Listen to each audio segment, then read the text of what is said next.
Oh, your martini swirl was very well timed there, or a martini sip and swirl. Well done, Greg. That was very. Do another one for us because it was so nice. This is a miracle we're on the air right now because 2 minutes ago, all sorts of other things were happening. What's the drink of the night, Yeah. Greg? The drink of the night is a Manhattan, as per usual. As per usual, Yeah. it's very What are good. you drinking, LB? Actually, I'm having a Manhattan because I knew you were having a Manhattan, and so I'm Wow. having a Manhattan as well. How's your Manhattan, LB? Nice. Oh, I don't have a Manhattan. That's not right. It's delicious. Oh, well. Where are you, Greg? That's not your usual bookshelf behind you. I'm away. I'm away for the weekend, Zeb. Oh, okay. At an undisclosed location At that a looks secret very location. much like it looks like Greg Smith's basement a little bit. So I'm pleased with it. That's not where I am. But we won't press any further. LB, you've got some big news for us coming later in the show because officially we're going to hear a brand new trailer for the World Beneath. The World right? Beneath. Thank you. Series, the new audio series, and we're going to give you guys the release date, and you'll see that I am going to win that wager that we were talking about last Friday of who's going to get to the finish line first. Is it me? Wow, I don't know. Is it Merrick? It's me. I win. Okay. I don't know. Do you think Netanyahu's going? I'm not sure he is yet. I think he's still trying. So I don't think he's ever going to go. Yeah. I think they're going to have to carpet over him. He'll just be in the chair and they'll just sit on top of him and keep. Yeah. He's trying to do it January the 6th just for them in Israel, although it's a bit iterative of what we've just been through. You see little Roger Stone? He's our little mascot tonight. I saw that. There he is. He was in the news a lot this week. We did a show about him on Tuesday about the case against him and the insurrection. And then yesterday, there was more news about him and being now tied to two of the 3%ers, third group of militia that we haven't spoken about before in the recent past, now tied to Roger Stone for January the 6th, because that was just a day for tourists to travel through the capital. So that's going to come up a little later on in the show. But it was, speaking of Roger Stone, almost 49 years ago to the day that the Washington Post published a story that said that one of Nixon's staffers, full-time staffers, was actually part of the Watergate operation to break into Watergate. The actual burglary happened a year earlier, but now the Nixon aide was being held. Disclosures that a salaried Nixon campaign security expert was one of the 5 men arrested during a break-in at Democratic National Committee headquarters has prompted Democratic accusations of political espionage. We're looking back almost 50 years ago, and I know that's a significant time for both of us because you and me, Greg, we were not even alive. However, is he Joey Socks Gigliani? What's the last name there? Barker, Cuban-born Bernard Barker. Have you looked at the vote totals for 1972? This shit was not close. He did not need to be in there. It was a fucking. Yeah. He beat the crap out of McGovern. It wasn't close. This is like when Belichick did Spygate to videotape the practices for the New York Jets. Guys, you're the Patriots. You don't need to videotape the New York Jets. Have you learned nothing? True, but I think I loved that Jets reference because you know how much I love the baseball. But if we could get back to Watergate, so almost 50 years later, here we are, and we have another scandal involving Roger Stone periphery, maybe, but certainly Donald Trump now spying on the House Intelligence Committee, spying on many journalists. And we can call it many other things. We can call it metadata. We can call it the Justice Department inquiring or whatever you want to call it. But really, it's spying. There's no other way to describe what was going on. Any amount of information that could have been gotten by the Justice Department on behalf of Donald Trump could have embarrassed or derailed some of these politicians, could have really hurt some of these journalists, but also could have derailed the investigation into that impeachment. Greg, I know you have a lot of thoughts about this, but it seems to me like this is probably as big a scandal as Watergate because it's very similar. And there's no physical break-in per se, but what's the difference between breaking in and just spying on somebody because you can do it electronically now? First of all, this is orders of magnitude worse than Watergate. Right. What Trump has done here is weaponize the DOJ to go after his political enemies, which is something that we all were afraid would happen. I can't stress enough how close we were to utter disaster. If Trump had won that election, we would not be safe to even have this show. We would probably have to leave the country because the journalists and the critics and the dissidents would be next on the list of people to be rounded up as we veer towards autocracy. Okay. And this is what my thought today. I had this thought yesterday, actually. Not that it matters. Not that anyone's keeping track on when my thoughts are had. But everything that's happened has been such a slow, like boiling frog kind of thing that it's really remarkable to go back and look at what's happened. And sometimes I think, okay, what if somebody was beamed here from Mars and they were a reporter from Mars writing about this? Or what if it was an American journalist reporting on what has happened from in somewhere like Angola or Mozambique or one of these more corrupt countries? You have, in 2016, you have an election between a prohibitive favorite and a guy with years of underworld criminal ties. And that guy loses. He loses the popular vote by almost 3 million votes. Pretty decisively, he loses the popular vote. But because of some bullshit rule that almost no one can explain, he gets to be president. So right off the bat, if this was Angola, we would be like, electoral what college? What the fuck? You know? It's expected so that's maybe the over first there. thing. Okay. The fact that he's president at all, we all did that thing in U.S. history at sophomore year in high school where we learned about the electoral college. But think about it here. He lost by 2.8 million votes, and he got to be president anyway. That is batshit. Okay, but that is accounted for. That is at least within the constitutional rule. Because of very slim margins in states that he bragged about. Maybe he was going to win beforehand. Yeah. And then the Russians helped. There's this whole like tech side of things. Yeah. It is. If this happened in Angola, we would say that shit was rigged. It was awful. But it's not Angola. This is the United States of fucking America. Nothing like that could ever happen here. Then he goes into the White House. He installs a fucking oil CEO to be Secretary of State. Yeah. What immediately follows is that 2/3 of the diplomats are gone.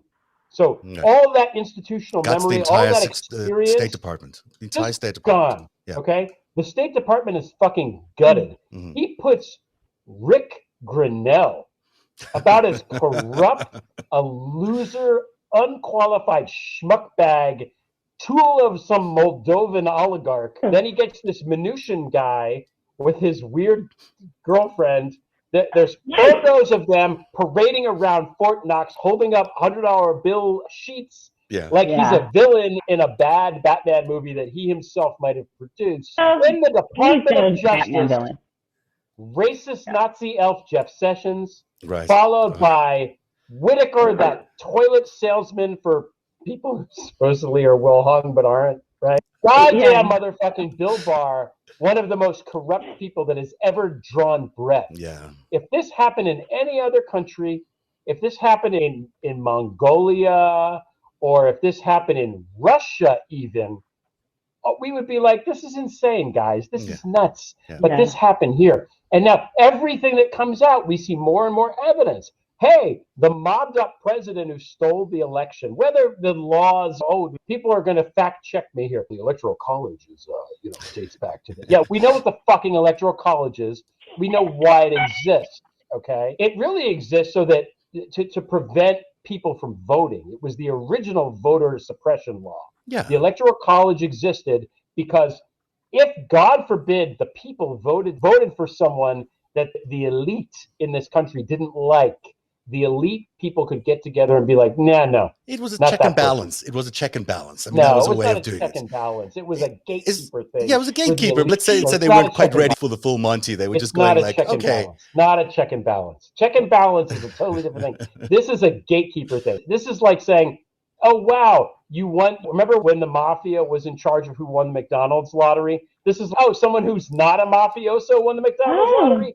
Guess what? You're not allowed to win because of some technicality. So nothing's changed. That's what this is. That's the way it's been. It's been the system. It's into the Constitution, but it's still rigged. Sorry. Yeah, it's true. But it's in the Constitution. All I'm saying, and now they did agree to it. Out, they did agree to it. That was their thing. Every day we find out more and more stuff. Trump did this. Trump weaponized the DOJ. Of course he fucking weaponized the DOJ. Did we think that Bill Barr wasn't in there weaponizing the DOJ? But I mean, by the way, his fucking daughter was at Treasury weaponizing. But it's not even as bad as Banana Republic, because in Banana Republics they actually don't have the capacity to do this. in the That's United right. States, they can actually Good, call up good, Apple and good, demand good, that they can want all the metadata for everyone that in Shift's good. entire orbit might have called. That is a lot of information that's unnecessary, and there's no That's reason right. for it. There's no predicate for this. You don't just go ahead and it's like, oh yeah, sure, I want those metadata. For someone who's investigating the president of the United States, you at least are concerned right. about the optics. One more thing about that, by the Yeah. way, they didn't fucking Good. find anything. Of course, there was if they nothing found there. something, we would know. So all these people, Schiff and Swalwell and everybody else, they're fucking clean. Okay, Of course, they they are wouldn't have clean done as a that. goddamn whistle. Yeah. All right. So everybody trying to put a hit on Swalwell because he once talked to a Chinese national at a party. Shut the Whatever. fuck up. I can show you a couple of interesting things that I think are really worth it, and then you can Yeah, let's do your do it. rant in a Let's do it. second. So the one thing that I'm really interested in is not so much that I want to hear from Barr, although I do want to hear from Barr, and I want to hear from everybody else, is I really want to hear from this man. Where's my Rod Rosenstein photo? Remember this guy was He's a telling us snake. that they never would have Snake. spied on and never even thought about spying on the Trump administration because how wrong that would be to spy on the Trump administration. Meanwhile, they were spying as the Democratic Intelligence That's Committee right. chairman. And how did Put him in front of Trump the committee. know that Schiff might have been leaking stuff? It wasn't necessarily. But remember, he went on this big thing that he was like, oh, Schiff's leaking. Yeah. Schiff might have spoken to a New York Times reporter or something. That's not necessarily a leak. That's just saying, here's a New York Times reporter that I'm talking to. And we end up with that crew of Republicans storming a skiff with their freaking phones with them, right? Violating all this stuff. And the Capitol Police not knowing what to do because, okay, just let them in. No one had ever really tested the Capitol Police in that way. And that breach of that skiff it was like, we have all these beta tests. That was a beta test for the insurrection. It really was. Yeah. It was really some like little ground plane. But can we just storm this? Can we come in? If we do it all out in the open, and if we make it a big spectacle, can we violate the laws on the sacred ground of Congress itself and not have any consequences come our way? Yeah. So let's not forget that while Rod Rosenstein is signing off on, let's take babies away from nursing mothers and let's and not having any moral compass. Not anything, not any sense of service to the American people. Mm-hmm. He's just in there, trying to save his ass like a mobster. That's what mobsters do. I know you guys, people don't like it when I use that term, but I see no difference there because there's nothing coming in the way of that man just being transactional down to his core. And then his only concern is that it's for himself and for his reputation, or what are people going to say about me? It was so narcissistic. That scene in the Comey rule, I know about this. Okay, Greg knows too. You heard it too, Greg. That was a real scene. The people who were involved in that said, yep, Rod was crying for himself. Crying for himself. Mm. So you know what's amazing to me is that we're managing to do all of this in front of that committee and not investigate Devin Nunes and not investigate Kash Patel, who are running around doing real espionage and real, provable espionage. They didn't touch that. Nothing. Meanwhile, the head of the Intelligence Committee is having their metadata taken, and journalists doing their job. So you carry this out a little longer. And what's the next step? Say he gets reelected. And does he then bother with even asking the Justice Department, or does he just get him automatically that he gets everyone's metadata that he wants? Or does he just throw people in jail, or does he just censor people? Or where does this end for the future? Still electable. This guy's still around as a potential candidate in 24. This guy who broke the law, whose entire, go ahead. Is there a memo? Maybe if the Justice Department has a memo that says he's allowed to do those things, maybe we can do it, because the whole fucking country runs because some fucking egghead wrote a memo in 1975. The Justice Department, I saw Merrick Garland actually addressing the nation today, and I was like, where did I hear calls for Merrick Garland to address the nation? And I thought of ULB first, then I thought about Greg Olear, because I think it was on this show first that maybe you started raising that, where is Mr. Garland and why is he not talking to the public? And I realized today he's a little bit nervous speaking in public, and he did a really good address about the voters' rights and how they're going to be investigating voters' rights. And I was impressed by the fact that he did it, because it was really reassuring and it actually made some news. And there was a feeling around, certainly the cable channels today, that's, hey, progress. Look at him taking a tough stand against all these voters' rights. So I was pleased to see him out in public, and I'm giving you all the credit, LB, for that. Good work on getting Merrick Garland to get out in front of the public today. Yeah, I don't know if I did that. You might have started it. I mean, I heard other people talk about it. Because, and I think that I do think I'm getting a little cat out of the bag. Just watching him as someone who writes character. That's all I do is write character for decades and decades. And you can pick up on people's tells. I'm a terrible poker player. I wish I could figure out how to make that work. I bet you're a good poker player. I show way too many. I have 8,000 tells all day long. I'm so, everything's so open. But watching him, I was like, I think this guy, he cares a lot about how he's perceived. He does. Yes. That's meaningful to him. Yes. Whereas Barr didn't give a shit anyway. He's like, okay, I'll be the devil. Fine. If that gets me what I want, fine. Merrick Garland cares a lot about how he's perceived. And so I do think that we have a voice with this Justice Department and with this Attorney General, where if we raise it and say, look, just talk to us. You don't have to compromise anything, but we need you to come out in front of us and talk to us about what is going on. And I think in ways like that, as we raise our voices as the American people, and it's appropriate. We're supposed to do that. Yes, that's the most, there's a constitutional protection where we question authority and we call them to the carpet to speak to us. They must speak to us. And I'm pleased that he's talking now. And I think it was very reassuring. It was really reassuring, especially on the voters' rights. Yes. Because we hadn't heard him. We haven't heard him, but we hadn't heard him on this topic at all. So having him talk about the voters' rights issues and how aggressively they were going to prosecute any attempt to, make the next elections fraudulent in any way, including the audits, was very specific and I thought very telling and really. And he did a good job. He's a little bit nervous, but I'm sure it's his first time out. Next time he'll be more confident. But he's such a great guy, and in terms of his career and his pedigree, you'd imagine he would be okay talking in front of a camera, but he was a little bit nervous. The thing is, he's been a judge in that insular bubble where he's the head honcho for such a long time now that coming outside of that space has got to be a little bit of a wake-up call. Right, judges don't give press conferences. Yeah, I want to set a couple things straight right now because there seems to be some confusion over this. First of all, thank you, Merrick Garland, for speaking out. That was a good start. We want more of it. I want more about the insurrection. I want more about the Trump stuff. I want more. I want a press conference every fucking week until we get some goddamn indictments. That's what we need. I think he's a guy that seems like he's able to learn, and I agree with you, LB. He is motivated or influenced by public opinion more than other people, and I think we are. I think the influence. Self-aware. Yeah. I think he's aware of how he's perceived. First of all, kudos to him. Thank you for doing what we asked you to do. Please do more of it. The second thing is, there's all this confusion about how dare people take on Merrick Garland. That's unpatriotic, some morons say.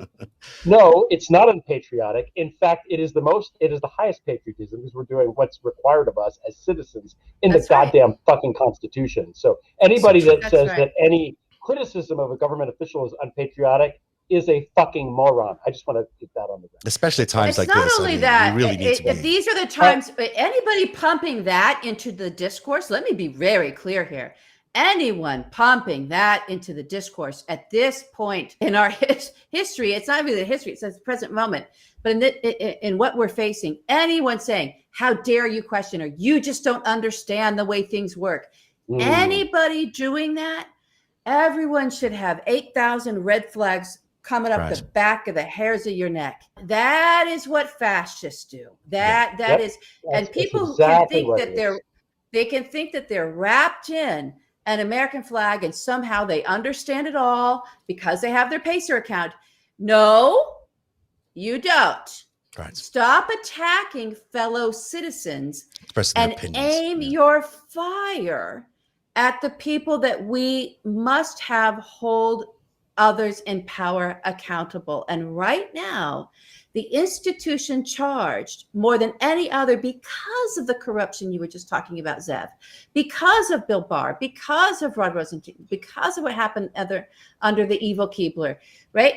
The institution that we have to put all of our attention on and say, we are going to make sure that you hold the powerful accountable is the Department of Justice. Don't get any of that twisted. And we need to be saying right now to Merrick Garland, you got to clean house. Those people who approve wiretapping and all these metadata transfers for individuals that they should never, ever have approved, those people have to go. There's no space in the Justice Department if those people are still there. And it includes, by the way, about 5 of the most senior people at the Department of Justice. So this is a really huge scandal. It's going to radically change everything about the DOJ, and maybe that's a good thing. We need it. We got to take a break. One more thing, quick, Zeb, I'm sorry, just real quick before we do that, about Merrick Garland. Nobody on this show is criticizing him for the job he's doing. I'm very sure that place is a fucking cesspool, and that Bill Barr is basically the last tenant who trashed the place, and there's black mold, and there's... I get it. No one's saying that Merrick Garland is corrupt or anything. Everybody that I've talked to thinks the guy's great. I am inclined to agree. But what we are asking for is communication, which he gave us and which we want more of. That's all that we want. Talk to us. Yeah. Thank you for talking to us. And take some action. Coming up, we're going to get you a trailer from LB's new show, The World Beneath. That's happening in just a minute. We'll be right back. Plus a lot more on January the 6th. And that is coming up right after this break on Narrative. Now that summer's almost here and COVID is almost gone, this may be a good time to get some things off your to-do list, like maybe getting life insurance. My mom is really good with finances, and she's always telling me, what about life insurance? It's so important. And I can tell you that Policy Genius is a great place to get life insurance because you can compare quotes from over a dozen top insurers all in one place. Why compare? Well, you can save as much as 50% or more of life insurance by comparing those quotes, and you could save $1,300 or more per year on life insurance by using Policy Genius to compare those policies for you. The licensed experts at Policy Genius work for you, not the insurance companies, so you can trust them to help you navigate every step of the shopping and buying process. That kind of service has earned Policy Genius a 5-star rating across thousands of reviews on Trustpilot and Google. This is how it works. Getting started is really easy. First, you head to policygenius.com, and in minutes, you can work out how much life insurance coverage you need and compare personalized quotes to find your best price. When you're ready to apply, the Policy Genius team will handle all the paperwork and scheduling for you. Policy Genius never sells your information to other companies, and that means you don't have to worry about your privacy, and they don't add extra fees. Policy Genius. Head to policygenius.com to get started right now. Policy Genius. When it comes to insurance, it's nice to get it right. Now that summer's almost here, and we've had enough of that. Yes, we'll have a brand new update, new trailer from LB's new show, The World Beneath, coming up. And maybe LB's going to be able to tell us a little bit more about that. Wait a second. Where are you guys? Hang on. I got to find you. Well, I noticed something has changed. I've noticed something. I wasn't invited. Come on. I wasn't invited. Oh, I'm like a few hours away. I'm so bummed. Are you allowed to come here? I didn't think you could cross the border, man. You know, I don't know. It's a good question. I wonder if they'll let me back in. But there you go. So explain to people this is a different camera. Oh, I don't know about this camera, Greg. There's my. Okay, wait, hang on. It's for Greg's. Well, I have this ring light in my fucking glasses. So look at how much younger you. Look at how fabulous Greg Olear looks. Doesn't he look great with that camera and that? Yeah. Oh, it's a very good look. So wait a second. I'm completely jealous. You're both at LB's place, and you're drinking Manhattans. And what's been going on? How's it going? Sorry, my glasses. I left them up there. We had to run to other ends of the whole thing. I have to change graphics now, and I don't have those. I'm going to have to figure it out. Oh, okay. I'm down in the basement. I didn't mean to put Greg in the basement, but it was where we knew the sound wouldn't. But it's nice down here. It's really cool down here, which is good. But yeah, I have a character that I write about the Twitter feed of the sweet grandmother in New York. And so we are at the sweet grandmother in New York, who's actually my mother, but she is a grandmother. So she is very much the sweet grandmother in New York, and she is from Jersey. And this is where I get my mouth, everybody, just so you know. Yeah. You know, Jill Biden's also from Jersey, isn't she? No, she's from the Bronx, I think. Anyhow. I was going to say that because there's a teaser head to the Queen thing, but then I got distracted. I'm still want to hear about what you've been doing all day. Is it just been like gossiping? And you guys have met before, haven't you? No. First, oh my God, what was it like? I mean, do you have video? Can I see what it looked like? Was there like a reveal? I want to know. Well, I'll let Greg share because he came into a whole family and we're pretty vibrant, as you can imagine. And then I went and took a nap and left him to my family. I got hustled in pool by the silent one. I did. You did? Yeah. Did you get any good gossip? Did he hustle you? Yeah. He didn't hustle. No, he didn't hustle. So Greg, tell me the whole thing. I want to hear. What was your first reaction? Was LB everything you thought she'd be? Everything and more, man. Yeah, it's great. How tall is LB? Is my question. She's like 6'4". It's really crazy. I come up to like here. I am taller than Greg. I noticed I am a little taller than you, but I was barefoot. Wait till I get those heels on. Then it's wow. How it's tall a little are you? much. It's a little much. How tall are you? I'm 5'9". It's not that. But with heels. With heels, I'm 6 feet. Wow. Yeah. Wow. Yeah, me too. Yeah, plus. So you too. I should. You and Marco Rubio. Is it okay if we just keep the stream up all night long and we could just all be voyeurs on your? We could have a good time. The dogs could come down. My dad could. He gave Greg a tour of his Shakespeare garden, which was quite lovely. Nice. The geese are back on the pond. Can I talk about that for a minute? Because sure. We go on this lovely place that he's created these garden beds and planted plants that correspond to various Shakespeare play mentions.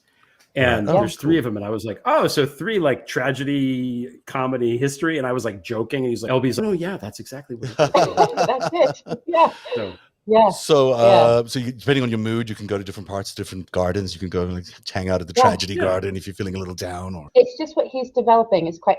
So my father, and when everyone learns my name, then we can talk about this, is the twin brother of Unc, who folks on Twitter know because Greg has interviewed him and he's on. So they're twins.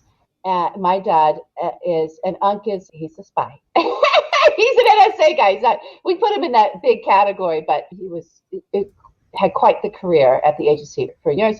And at the NSA, right? We're saying. At the NSA, at the agency, and has helped us on the show a lot in terms of just really. He's a very humble man. But when he picks up the phone and says, "Hey, you're gonna talk to my niece here for her show," it's been amazing. Everyone's like, "Hey, we'll do it." I'm like, "Really? Oh wow!" So that's Ugg and my dad. So Ugg went that way. He went with the agency, went into intelligence and service, and my father became a minister, but not after he was a Shakespearean scholar and professor. Interesting. That's where you learned how to write. You got your in a related skills. story, there's a lot of books. There's a lot of books in this house. There's a lot of books, and most of the books are gone. He really, I was shocked. He got rid of all his books. My dad is amazing in that he got a Kindle. This is 15 years ago now, or 10, whenever those came out, and he was like, oh, I can have all my books on here, and he got rid of his books. If we had to move, there was a moving van just for books, just so everyone could grasp what it was like for me in my childhood. Every single wall in our home was a bookshelf covered with books, and there were books stacked in the court. It was just books. He was a scholar, and he was so thrilled. I thought the books were so important, which they are, of course, but it was what was inside of them. And my dad, this gives you insight into my dad. He goes, that was a technology. It lasted a really long time, and now this is the new technology. So he kept his collections and got rid of everything else. But Greg is still saying that it's still a lot. It's funny thinks of technology as books as technology. Of course, it is. They were yet and they last longer certainly than your Kindle or anything digital. Even though they seem to be less useful, they're not as books seem to last longer. And we've got so much more show to do. So still coming up, we're going to talk about the world beneath. We're going to hear more about your weekend. But let's talk about January the 6th for a little bit here. On the Tuesday show, you could really confuse me with all the graphics. Everything I normally set up has names attached to it, but now everyone is in a different location. I'm going to get this right. Sorry. I'm so sorry. On Tuesday's show, we spoke about Roger Stone, of course, and all his connections to the various things that happened on January the 6th. For example, he's obviously tied into the Trump campaign and MAGA. His ex-wife was one of the people responsible for Women for Trump, one of the organizers of that event. He's, of course, tied to Alex Jones of InfoWars. The Oath Keepers seem to be his personal security detail. The Proud Boys seem to be his personal security detail. He's somehow involved in Q because his name shows up in every QAnon Twitter chart that we analyze. And now we can add officially for the first time, the 3%ers, which were added as part of a indictment yesterday. So now there's 2 3%ers that are indicted. And these are the dudes. Here's one, Russell Taylor. He's the son of an Orange County billionaire, I don't know, something. Wait. Did you spell that right, or is it a typo? Does he spell Russell with 1 L? Oh, I don't know. Maybe I got it wrong. I think I copied it directly out of it. Maybe I spelled it wrong, but I don't think so. I think that's how he spelled it. It could have been a typo. I'll double check. Maybe someone can correct it. It's basically his name is almost. It may as well be Russia Taylor. It may as well be. And then there's another dude. This guy, he's a yoga instructor. I got to do a couple of things here. He's a yoga instructor. And here it's coming. I apologize. Here we go. And the suspense is killing me here. We'll just keep everyone waiting for a little longer. There's Alan Hostetter. He's number 2 from the. He's a full-on yoga instructor amongst being a militia member, and a guy who said some people at the highest levels need to be made an example of with an execution or 2 or 3, referring to his involvement. How very on January Stalin 6th. of him. Very Stalin of him. I spent a little bit of time actually listening to his podcasts because he does these insane podcasts that are just impossible to follow. These MAGA podcasts where they're like layering on theory after theory, and it just makes it's impossible to understand it. There's no reason to continue. It's just garbage. But it is about, again, speaking in code, speaking into the listening of people who are deep into the propaganda channels and have built this mythology. And then notice the semiotics of this stuff, of the guy with the flag and then this guy. Everything is about being really cinematic, capturing a moment, almost being mythical creatures in and of themselves. It's a cosplay that's happening here. It's almost like you can draw a straight line. And I apologize to, and I was, fellow Comic-Con buddies. This is what it is. It's tapping into a need to play at something. And what happens when you're operating out of fantasy like this on some level is that there's not a sense that there's any responsibility. Remember when Donald, everything was like, and even with the hamburger hillbilly lady, what was her name? That was the press conference lady. Sarah Huckabee hamburger. Yeah, the hamburger. Yeah. So when the hamburger was talking about, she would always say, oh, he was just joking. They were just joking. You just don't get it. We're just all playing at this. This is our game. This is our play. Mm-hmm. This is all fun. We're having a picnic at the Capitol. We're on it. We're tourists. We're playing. It's all just imagine. This is there, and they're entertaining themselves. It's a cultural thing for these folks. Absolutely. And they cast themselves into a mythology, and the mythology is very complex, and it can change at any minute. But those are the layers that you're talking about. That's all about world building. It's crappy world building. I do world building for a living. But they did it. Crap. But they Steve Bannon was the king of crap world building and screenwriting, by the way. He was the worst screenwriter I ever encountered in my life. It's interesting you bring up his name because I'm going to bring him up in a second. So having listened to this guy's podcast, there is one thing I introduced out of a few episodes, and this comes up again. The thing that MAGA is motivated by is that they believe that the Democrats are going to turn America into communist China. That's their number one sort of fear in the world. That, oh my gosh, here it comes, communist China. We got to stop the communists, got to stop the communists, got to stop the communists.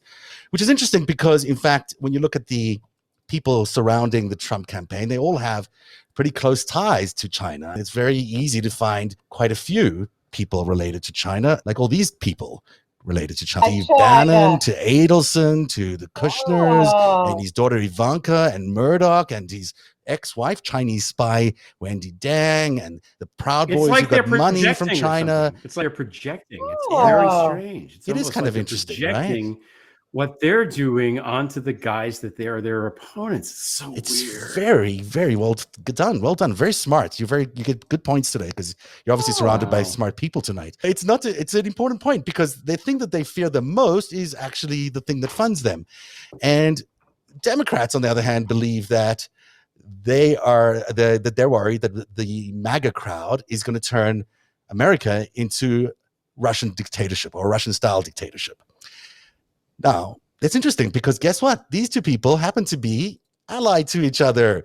So if you were trying to divide America into, which someone has done pretty successfully, it wouldn't be a bad idea to have one side go say that they're worried about them turning into Russia and the other side saying they're turning into China. And I was just like struck by this thing today, and I was like, well, that's a really interesting thing. What they've done is basically split us ideologically, and it's worked. We're all the one thing I will say about Mr. Hostetler or Mr. Taylor over here is that they seem to be very patriotic. They care a lot about America. They really care that America survives, and they care that America survives as a democracy, not as a communist dictatorship, as an actual democracy. I was really heartened by the fact that they did that. They do that, and they're crazy enough to even go to the insurrection and try to stop the vote from happening. That's not democracy. Here's where that is not where democracy. Right? Is that but they're brainwashed. That's very interesting, Zeb. I've actually never heard anybody make this point. I don't think so. By bifurcating the villains, what you have is at least one side. I'm not confused about the fact that both of these, this is bad, the whole thing. Get rid of it all.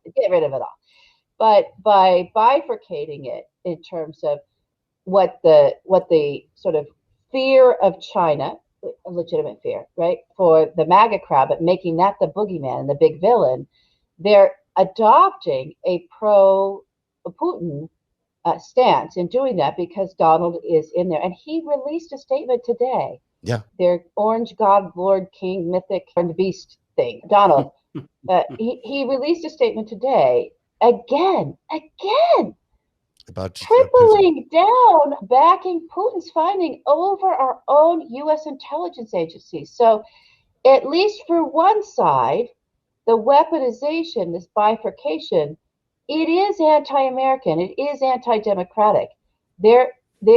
They've got their sights on our intelligence agencies and our leaders, and are just into tearing down Congress and rule of law and destroying the electoral votes. Electoral college aside, if the states, this whole state legislature thing run by Raga right now, this is Republican Attorney General's Association, that is in there corrupting and disrupting in this very shadowy way, much like the Federalist Society does for the Supreme Court, and all the courts, all the federal courts.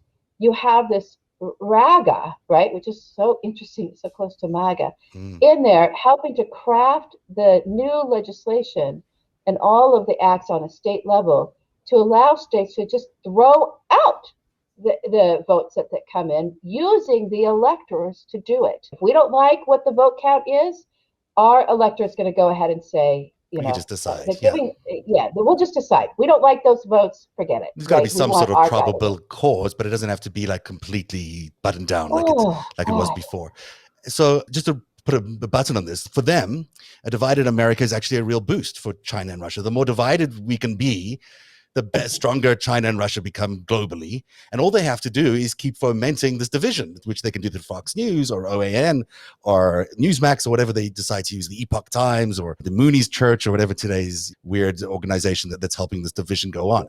And all they had to do this is convince one side of the country, just one side, that the other side was going to turn it into communist China, which clearly the Democrats are not doing, but clearly that's the fear that MAGA has. We need to do some re-educating on the MAGA side, because boy, when you listen to this podcast, do you have a hard time understanding the logic? There's no flow. There's nothing that you can say. They're not speaking in the same rationale way as people on the left. And I listened a few times and I was trying to be as objective as I could.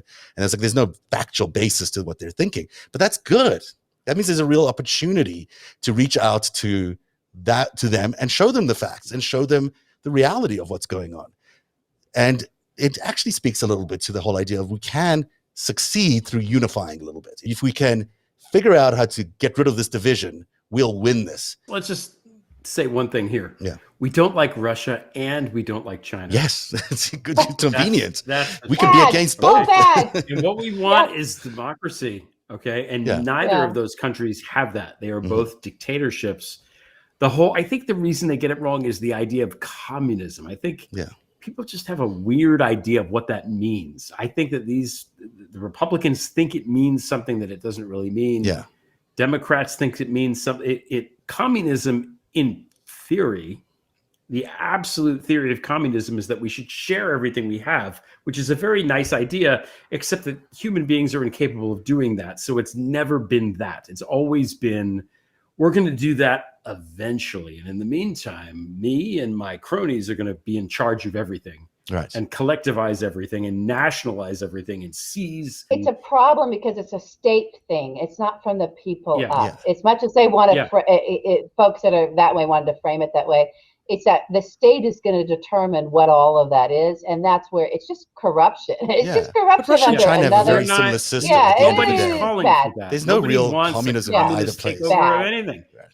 Communism bad. We want Sorry. capitalism. Capitalism is good. We just want we want the richest 10 people in the United States to pay more than I do in taxes. That's all we want. It's not much to ask. That's it. You know, people should pay taxes. Come on, The Jeff rich Bezos, people write a should fucking pay check, taxes. cheap bastard. What the hell is going on? Why aren't rich I people know, paying it's taxes?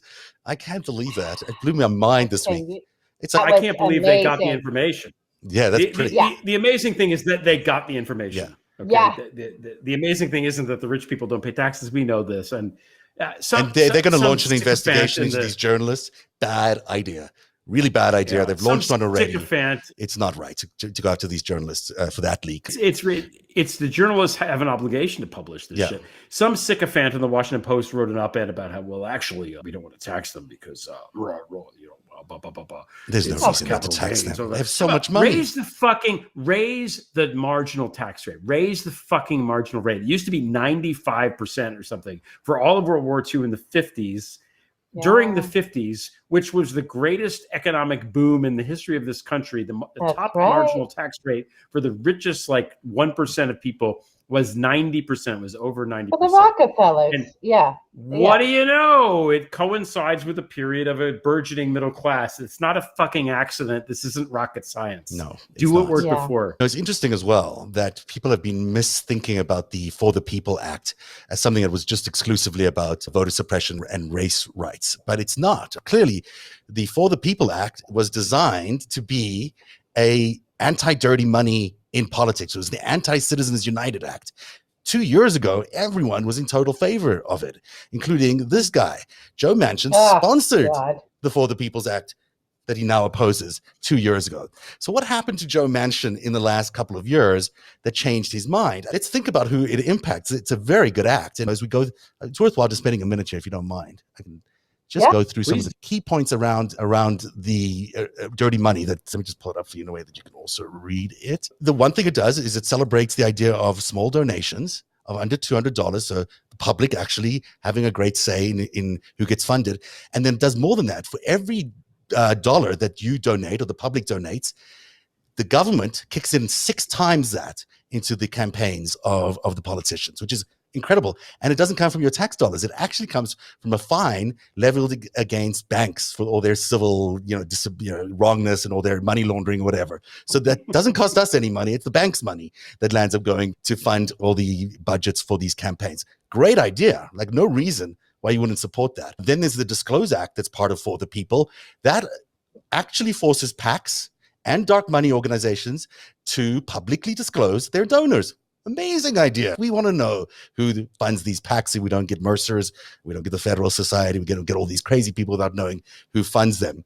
Then there's the Honest Ads Act, which basically forces Facebook and Twitter to disclose the source of their political ads. Also a pretty decent idea. There's a lot of ads that go through there. And then there's the ban or a limitation on political spending by government contractors so they can't buy their way into their deals and into their contracts. And also a slowing down of foreign money into shell organizations, or shell companies. I'm not quite sure how that works, but it's there. Plus a deadlock mechanism for the Federal Electoral Commission. There'll be 5 instead of 6 representatives, so there's no gridlock there. And then there's also no coordination, which has existed before, but I don't think it's been as clearly legislated that PACs and campaigns can't work together. This is a no-brainer. We got to have acts. This is the thing that fixes everything that got into 2016, but the Senate is not going to pass it? Bullshit. They have to pass this thing. Somebody's worried about their money. Someone's worried. They're both sides. This is just all about the money, guys. Yes, it's all about the money. So anyone opposed to this is afraid of what's going to happen to their money and is owned. On both sides, because the Democrats are also receiving a lot of dirty money now. Yes. They are now the big Yeah. benefactors of dirty money. So in fact, both sides, Democrats and Republicans, need to feel the pressure of the people for the people. Call your senators. Ask them why they're not passing this bill. What is the reason not to pass this act that is so clearly important for everybody and the continuation of democracy? There is not a single reason that Sinema or Manchin should not be passing this. This is bedrock Republican. This is about as core American as you can be. It's practically libertarian. So we got to see it happen. And it's the Anti-Citizens United Act. And it's being misrepresented as something completely. This is John McCain would have loved this. Yeah. This is all stuff that he spent a lot of time campaigning for, by the way. Just to say. Yeah. Yeah. I mean, it's really important. But he's probably a pro-Chinese Democrat secretly. Right? Secretly. According to the guy wearing the diaper with the gongs there. I think you got to hear his podcast. I mean, it's really, it's other level kind of stuff. It's like, I don't even hear it. It's really twisted. It's really twisted. Oh my God. But here's what you got to, and maybe we can transition from here. Yeah. We got pirates around us. We do. We've got a lot of we got a lot of people who are in there to just stick their hands in the cookie jars and take whatever they want, and they'll use whatever bounty that they've accumulated in order to ensure that they can continue to do that. From the Cokes to these PACs, this is all about folks that have access to vast sums of money, and God only knows how they got that money, some of them, and they don't want any more barriers to their money, so they're willing to flood politics with even more money. And it's just, this is how corruption rolls. It rolls this way, everybody. It really is all about the money. So if you start putting in guardrails and brakes for how money can come in and corrupt everything from individual politicians to entire pieces of legislation to elections and campaigns. Spying on the Intelligence Committee to all this. If you start putting the guardrails on the money, you're going to see the kind of thrashing that we're seeing right now and watch where the thrashing happens. Look at who's resisting this. Look at who's flailing around or making up horseshit arguments about why it can't go through or what kind of things we should all be really concerned about. So you guys think this is about this, but it's really something.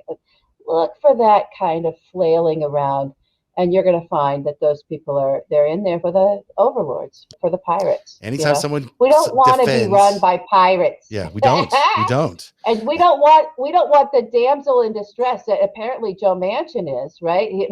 So here's or I Chuck do want to say Schumer something. Or Chuck Schumer. Here's what I want to say about that, though. I want everyone. I do want to say this for folks. I want to make sure I say this as someone who does have a platform and does have a voice. Right now, there's a big push happening, I see, through social media to say, oh, what good does it matter to have a Joe Manchin or Kristen Sinema if they're just plants to thwart us? Okay. I hear that. What I'd love everyone to do is just put some ice cold blood in their veins for a second. Cool down and understand that having a majority means we have control over the committees. We have control over whether or not what we investigate with, and what the kind of judges we put in, from the judicial committees to the intelligence committees to the oversight committees that are looking into corruption. We don't want to lose control of that. Trust me, that's the last guardrail right now, right? The margin is so thin that if we lose that, to think only in terms of policies and only in terms of acts and say this is all that matters, and if they're not going to vote our way, then throw them out, and what does it matter? We just have Republicans running anyway. No. We have control over committees because there's a D by Manchin's name, because there's a D by Sinema's name. Yep. So what we need to communicate to the Republicans and what we need to communicate to those that are seeking, the anti-democratic forces seeking to throw off our democracy and really destroy us, as our president right now has been warning us is happening. We need that force to understand that we get it. We can play this game and we can say, yeah, okay, Joe Manchin, we hate him. Right? He's against this shit, but he's got a D by his name. So we're gonna play the game. We're gonna excuse my French. We're gonna screw you with him, right? Like we're gonna use him against you, Republicans, in that we're not gonna throw that guy aside. unless we know we can put Yeah, but we someone got in to place primary every that will single beat you. person who's voting. There is But not a hang on, chance in Jeff, hell that these I people should be don't back if they we vote against cannot this. lose what we have. What we need to do is gain more. So if he's just a plug because he gives us the majority of the committees, fine. We got some plugs, whatever. Next election, we're going to gain even more seats, and then he's irrelevant. He's irrelevant. He's gone Because anyhow. we have He's an not going to even stick broader around. majority. We have an even broader majority. So I would just like to hear the folks that are with all the hair on fire, just take a beat, take a moment and think, do you really want to lose control of those committees? Do you want to lose control over the Oversight Committee? Do you want to lose control over the Judiciary Committee? My God. Do you want to lose control over the Intelligence Community? If we focus there and they see that everyone's focused on that, I'm telling you, Mitch McConnell, he might just turn fully purple and, because that's the game. They're distracting everybody with this policy stuff. The game is power, raw power. But the policy stuff is the real gold here. This is the most popular bill you could pass. Republicans support this. Democrats support it. Any senator who votes against this thing is clearly being bought. And any senator who does vote against it needs to be turfed in the next election by the voters. So West Virginians support it. Yeah, everybody supports this bill. How can you not support this bill? It's clean government. Of course you want to support this bill. But we've got to win. We have to win the seats. We have to maintain control, no matter what. 2022, if we lose control, it's a bloodbath for democracy. It is. It is. Well, I got to tell you. So what I would like is for everyone to just put that steely cold blood in your veins. If there's an option to this, Joe Manchin was at a meal with Donnie Two Scoops, when Donnie Two Scoops was actually putting 2 scoops of ice cream and nobody else. And he couldn't stop being fascinated by this sort of egg-shaped, perfectly looked like an egg that had happened with his ice cream on his plate. And he spent all of his time in this dinner. We had an opportunity with a face-to-face with the presidency, trying to learn from the folks in the kitchen how they actually manufactured an ice cream ball in the shape of an egg. That's Joe Manchin. And corrupt, of course. He's a moron. He's super corrupt. There's no point in trying to defend him. But he's a D. He's a D. And we're going to get some more. We're going to get some more Ds. And then he won't matter anymore. We need to make him not matter. This bill is the thing that can get us more Ds, I think, just because it's amazing policy. Let's go out there and make sure that everybody knows how important this bill is. Let's make sure that people who support it get elected, because it's an amazing bill. And guess what? The Republicans all in unison don't really want this because they are so funded by the dirty money that they can't see their way out of this. So it does turn out to be a pro-democratic party thing as well as a small d pro-democracy thing. But speaking of pirates, so let's talk about pirates. Speaking of pirates. Let's talk about some pirates. LB is launching an audio series called The World Beneath. And it's launching very soon. And you're going to tell us when it's... If we play it, it says it in there. Okay. Everyone will start to hear some radio. I think our big radio push happens Monday. Okay. So on all Cumulus Radio and every rock station out there, you'll start hearing about this. And I'll tell you more about it. Here we go. Next week. Treasure. What does your mind's eye conjure when you hear that word? Treasure. Swashbuckling pirates sailing their ships across the high seas, burying their chests of gold in a secret cove, then leaving a map behind where X marks the spot? Or can you see the all-American crime lords who amassed a treasure so vast they created a second economy, buried in a network of vice, with coves of offshore accounts hiding the secrets of nation-states? And a map to find it that takes you through a wilderness of spies. That story began over a century ago when our nation's legendary mobsters, Lansky, Luciano, Capone, built an industry, an economy, a treasure that by the mid-century was worth more than General Motors, Standard Oil, Ford, General Electric, Chrysler, IBM, Mobil Oil, Texaco, and U.S. Steel combined. And, like proper pirates, they even did it with ships. Lots and lots of ships.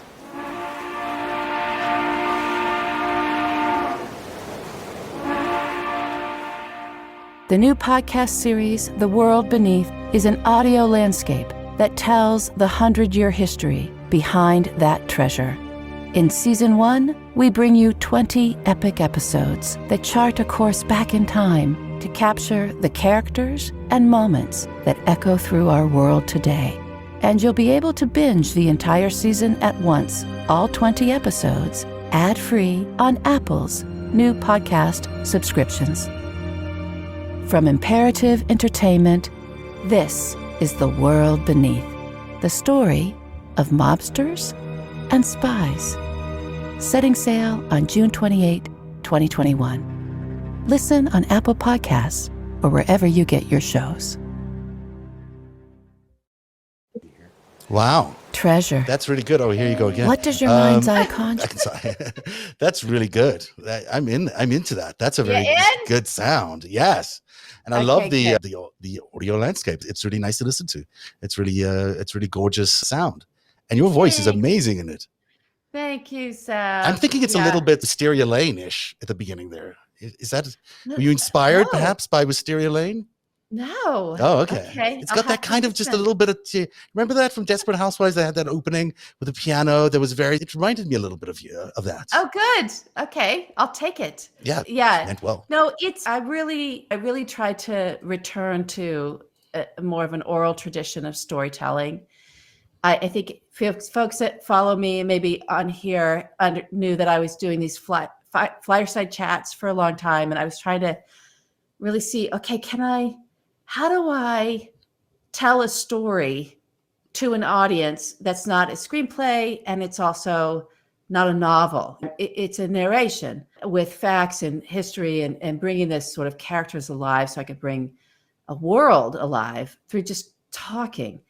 And it's something that I grew up with we're sitting around a table right now that literally I grew up listening to people just tell stories and oral tradition in my family for a long time. And once I knew I could do it, because I knew I was going to do this series, I was like, okay, I think I got it. And so the goal of it is for it to feel like those old radio series where it's coming alive to you with sound and audio. And there's speeches that we integrate from history, and there's characters, obviously, that are driving the series. And I narrate it, but there's a lot of other folks, some voices that come and participate as characters. So it's very immersive. It sounds very immersive and very much just sitting around. Anyone who studied War of the Worlds on that radio program when Orson Welles did that. I think. Yeah. It's but not fantasy. It's real history, and you'll hopefully be pulled in by it. And it's such important stuff for people to get a really good understanding of what happened in the world of intelligence and the mob. And it's going to be amazing to hear you unpack that over 5 series. And the first one drops on. This is the first season. It's called Treasure. So it's all about the money and what happened around the money and how it all happened and came together and how we were able to chase down the criminals of the underworld through the money and what that is. When you hear things like, oh, they got Al Capone on taxes, we're going to hear that whole story so you understand really what that means and who was involved in that and how that's tied into sort of a trail of data points. That's the best way to think of it. It's just this historical points in these moments and even scandals in our history that brought us to our present moment and the present threats that we're facing. It just is about giving this grand context. And so there's 10 episodes of that, and then there's 10 episodes of an interview. And then 10 episodes of interviews. So all 20 episodes drop on June 28th. Oh, wow. If you're on Apple subscription. So that's what I've been doing. I've just been producing all this stuff so that we can do it like a streamer. Yeah. So you can binge it. And Apple's new platform, this is a whole new platform for Apple, and they launched their platform on the 15th. Tuesday. Yes. Yeah, on Tuesday. And so I get to be one of the series going with that, which is really so exciting. Nice. It's really exciting. It's so nice. It's so nice. But if you don't want to sign up and subscribe, I think you should do it. I think you're going to get a lot of value out of that. It's ad free. It's great. And you can binge. You'll get 2 a week, 1 narrative and 1 interview or discussion. We call it the sit down. Right. It's a sit down. That's good. Yeah. That's good. It's a sit down. We have a sit down with all kinds of fascinating people who know about the specifics of the world that I'm sharing with you. And some of them who lived it. So it's really how cool is that? It's really fascinating. Yeah. And so those you get 1-on-1 if you don't subscribe, but if you want to get the whole thing and actually control your own summer enjoyment of these things, you want to download all 20 right away. You want to do the subscription. Do you know how much it costs? I don't. You don't. But people can find out by logging on. But sign up, and I promise you it's not going to be. It's Apple. They're doing this platform just like they have their Apple TV, and now they have this. And it's great. So it'll be really, and all the series on there will be really fun. It's great. So people should go to Apple Podcasts. Okay, yeah, I'm gonna. No, you can. Okay, it's fine. People should go to Apple Podcasts, and they should find the word beneath. And subscribe. Go to Apple Podcast, put in the title "World Beneath," and you can subscribe to it. Yes, and it's also available on all your other platforms. You can do the same thing, but just subscribe, and then you'll get it all. Okay. I'm so glad you gave us all that information because I was getting tired of answering all these questions. Or trying to answer all these questions. I wasn't trying to be cagey. It's just there's marketing people, and it's a whole thing. I know that's totally fine. I get it. But people online. It's like, when is this? When's the LB series starting? I was like, I don't know. June 28th. June 28th. Everybody.